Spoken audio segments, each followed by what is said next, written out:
Gov, may mga ilang espekulasyon na nagamit itong Maguindanao Massacre na kayo mismo ang gumamit dito sa event na ito to advance your political career.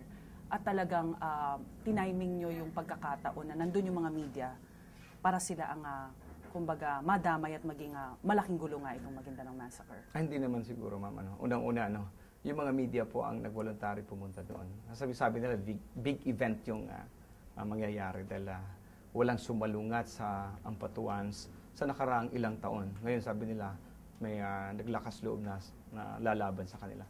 So, hindi ko po sila ginamit na human shields, tulad nung sinabi ni Sonny Fernandez at ni Harry Roque. Mali po yun. Asawa ko mismo nandun. Pinakamamahal ko sa buhay yung asawa ko. Kasi parang nagkaroon din ho ng espekulasyon na kayo pa ang nag-set up? Mahirap din po. Hindi ko kaya yan. Nandun yung kapatid ko, dalawa, yung bunso namin buntis.